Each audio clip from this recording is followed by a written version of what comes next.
ButcherBox does over $500 million per year in revenue, and in this video, we're going to be analyzing their marketing emails. I'm going to be showing you the main opportunities that you can take from ButcherBox to apply to your own brand, and I'm also going to be explaining some things that ButcherBox are not doing that you can also apply to your own brand today. So let's get right into the video. Quick refresh here on the Klaviyo dashboard so you know that I'm qualified to speak on the topic of email marketing and growing brands using Klaviyo. It's one of our clients you can see here during this time period, August 1st until November 16th of this year. We generated $1.1 million in revenue, just under 35% of total revenue coming from Klaviyo. And over the past 5 years, I've been running a marketing agency that helps e-commerce brands scale. We work with a number of 7, 8, and 9-figure brands. We do the email marketing. We also do other things for them. But if you're running an e-commerce brand, you're doing at least 100K per month in revenue, and you want to hand off the email and SMS marketing to somebody else to just do it for you, then we could be the perfect fit for you. And if that is something that you're interested in, then you can go below this video to the video description. The first link is one to my website. It's actually going to open up my calendar and you can find a time to chat with me.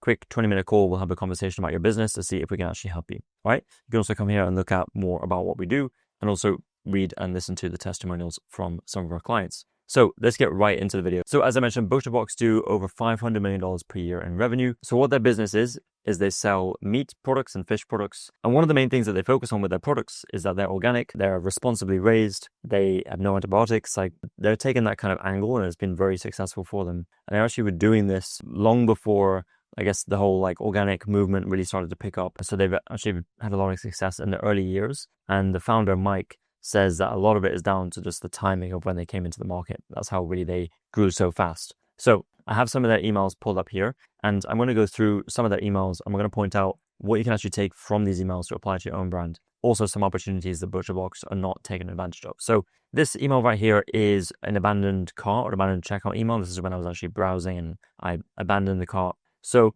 it basically just says, you're so close, you've come this far, complete your order today, and we'll deliver a big box of beautiful pasture-raised beef, etc., etc. Okay, so I think the big opportunity here is they could introduce a dynamic block which shows the products that I was browsing or the products that are in my cart. And I think that would be much more effective than just showing me this pretty standard photo of steak. Because what if I was browsing chicken?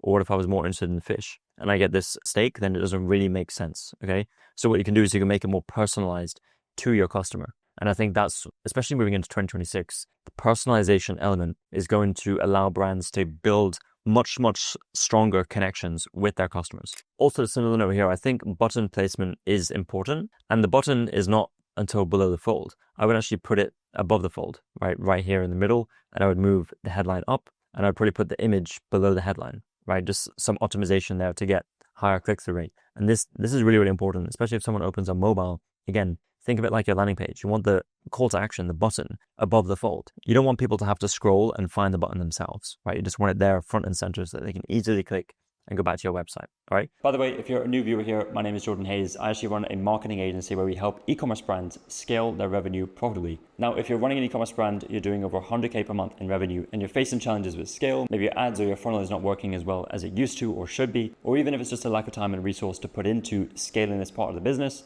then that's exactly what we help with. So down below this video, there'll be a link to book a call with me. We'll have a conversation about your business, learn more about the challenges, your objectives, and see if there's a fit for us to work together. Worst case scenario, I can provide some insights as we're seeing with our other clients to help you at your current stage of your business. And as I mentioned, this is for brands who are doing at least 100K per month in revenue and they need help with scaling and obviously want to scale profitably. And in the way in which we help brands scale is we provide services across both customer acquisition and customer retention, done for you services which are completely hands-off. We take care of everything for you.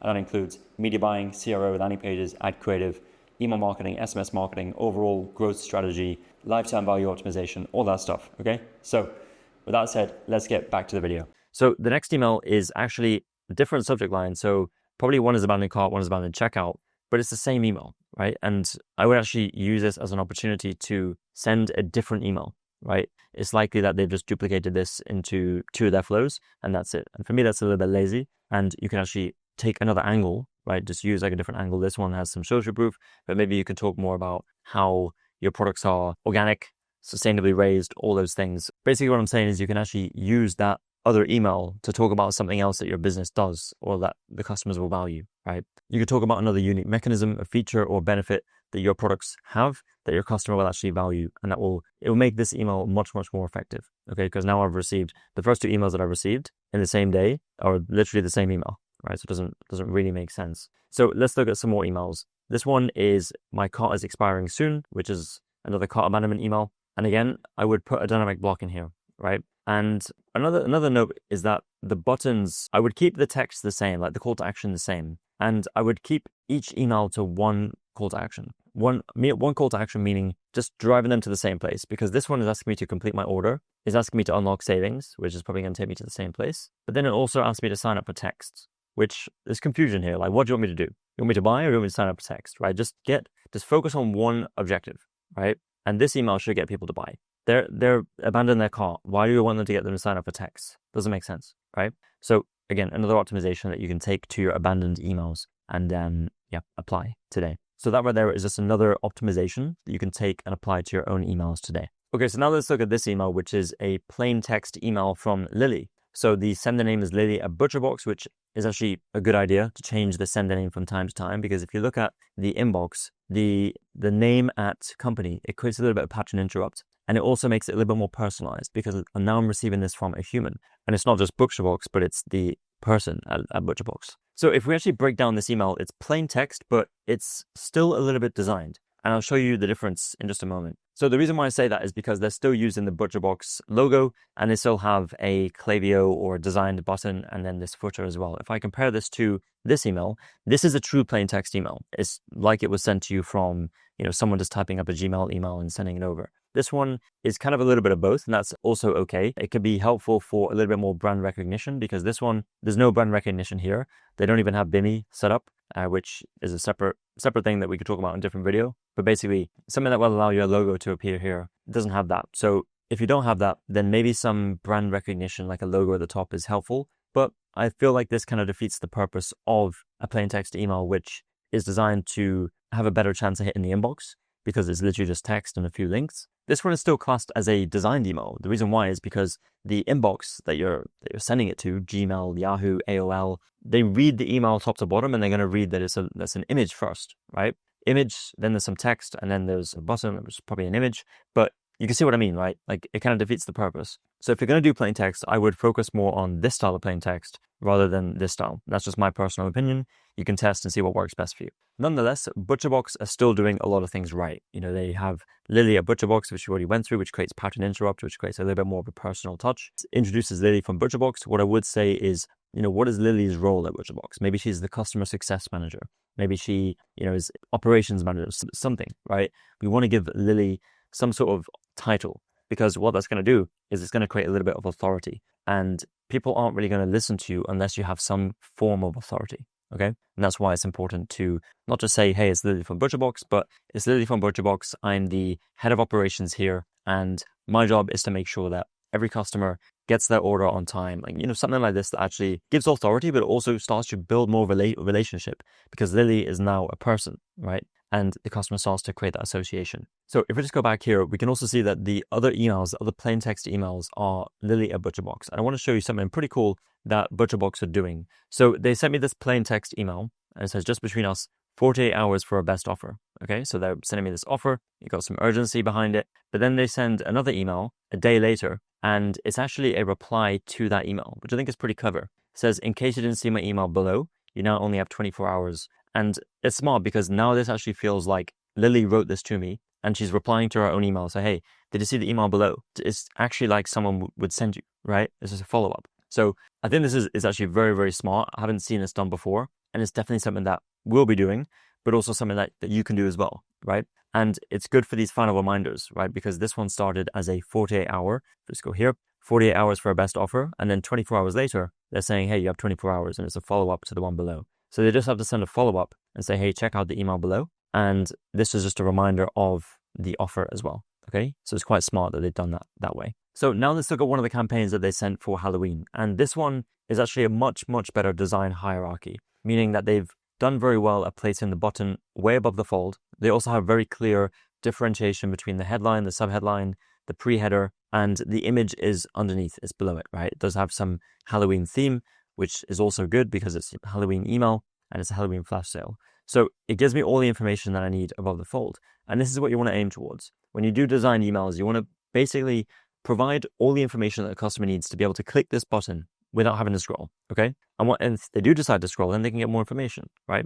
For 2 days only, join ButcherBox and get a full year of 100% grass-fed, you get more information about what the offer actually is, okay? So then what I get is a email, which is nick@ButcherBox, okay? So now we've gone from Lily to Nick. And if I open this email, it's a plain text. And the plain text is done correctly. It's good. There's nothing wrong with the formatting here. However, I am not introduced to Nick. I don't know who Nick is. So again, going back to the example from Lily, you need to introduce who that person is and give them some sort of authority. Give the customer a reason to trust you and who this email has been sent from, okay? That's really the main goal. And the sign off, they sign off with Nick, but they also sign off with Team ButcherBox. So a little bit confusing, but again, it's done pretty well. There's just some optimizations I would make that you can apply as well, just so that you don't make the same mistakes. This one, again, is from Nick. It's Nick from ButcherBox, but again, same thing as before. I'm not really introduced to Nick, and I don't know who he is. Now, let's look at another designed email. So this one right here, which is about free turkey, is a very, very simple email. And these are actually very, very good to do, because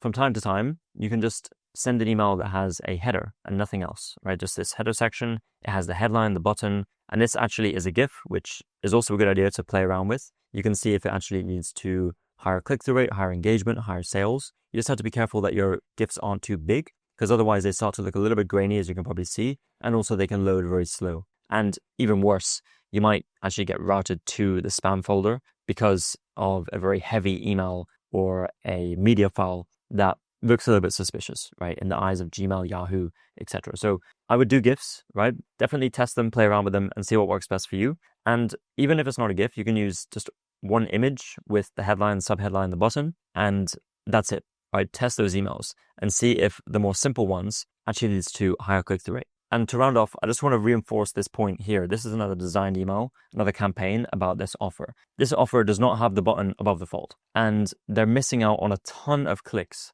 because the button just needs to go here. All it needs to do is just fit right in here, but they put it down here. And you can see that even 9-figure brands make these mistakes. And it's important to have a standardized process of your designed emails, your plain text emails, to make sure that you don't miss these opportunities, because they've sent out this email probably to hundreds of thousands of people, maybe even millions of people. And if that is the size of their list, they're missing out on tens of thousands of clicks and probably thousands and thousands of dollars in sales, because the button is not in the optimal place for the customer to just click.